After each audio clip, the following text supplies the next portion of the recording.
ರಾಷ್ಟ್ರೀಯ ಲೋಕ್ ಅದಾಲತ್ನಲ್ಲಿ 824 ಪ್ರಕರಣಗಳು ಇತ್ಯರ್ಥವಾಗಿವೆ. ರಾಷ್ಟ್ರೀಯ ಲೋಕ್ ಅದಾಲತ್ನಲ್ಲಿ ಸಿವಿಲ್ ವ್ಯಾಜ್ಯಗಳು, ಕೌಟುಂಬಿಕ ವ್ಯಾಜ್ಯಗಳನ್ನು ಒಳಗೊಂಡ ಇತರೆ ಪ್ರಕರಣಗಳನ್ನು ರಾಜಿ ಮೂಲಕ ಇತ್ಯರ್ಥಪಡಿಸಿಕೊಳ್ಳಲು ಇದೊಂದು ಸುವರ್ಣಾವಕಾಶವಾಗಿದೆ ಎಂದು ದಿವಾಣಿ ನ್ಯಾಯಾಧೀಶರಾದ ನವೀನ್ ಡಿಸೋಜಾ ಹೇಳಿದರು.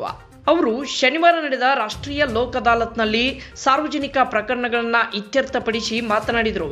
ವಿವಾದವು ಮನಸ್ಸಿನಲ್ಲಿ ಪ್ರಾರಂಭವಾಗುತ್ತದೆ ಮತ್ತು ಅದು ಮನಸ್ಸನ್ನು ಕೆಡಿಸುತ್ತದೆ. ಭಿನ್ನಾಭಿಪ್ರಾಯ ಬಿಟ್ಟು ಪ್ರೀತಿಗೆ ಹೆಚ್ಚಿನ ಪ್ರಾಮುಖ್ಯತೆ ನೀಡಿದರೆ ಮತ್ತು ಸ್ವಲ್ಪ ತ್ಯಾಗ ಮಾಡಿದರೆ 90% ಕುಟುಂಬ ವಿವಾದಗಳು ಕೊನೆಗೊಳ್ಳುತ್ತವೆ. ಇನ್ನು ಅರ್ಜಿದಾರರೊಂದಿಗೆ ಮಾತನಾಡಲು ಮತ್ತು ಅವರಿಗೆ ಮನವರಿಕೆ ಮಾಡಿಕೊಡಲು ಲೋಕ್ ಅದಾಲತ್ ಒಂದು ವೇದಿಕೆಯಾಗಿದೆ ಎಂದರು. ಪಟ್ಟಣದ ವಕೀಲರು ಉತ್ತಮ ಸಲಹೆಗಾರರು, ಎಷ್ಟೋ ವ್ಯಾಜ್ಯಗಳನ್ನು ಅವರು ಅಂತ್ಯಗೊಳಿಸಿದ್ದಾರೆ.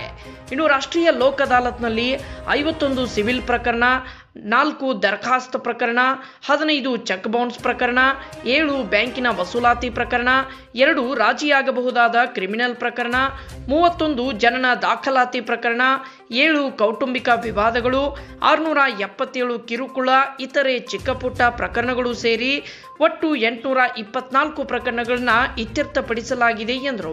ಇನ್ನು ರಾಷ್ಟ್ರೀಯ ಲೋಕ್ ಅದಾಲತ್ ಯಶಸ್ವಿಗೆ ಸಹಕರಿಸಿದ ನ್ಯಾಯವಾದಿಗಳ ಸಂಘದ ಹಿರಿಯ ಮತ್ತು ಕಿರಿಯ ನ್ಯಾಯವಾದಿಗಳು, ನ್ಯಾಯಾಲಯದ ಸಿಬ್ಬಂದಿ ವರ್ಗ ಹಾಗೂ ಎಲ್ಲ ಇಲಾಖೆ ಅಧಿಕಾರಿಗಳಿಗೆ ಧನ್ಯವಾದಗಳನ್ನು ತಿಳಿಸಿದರು.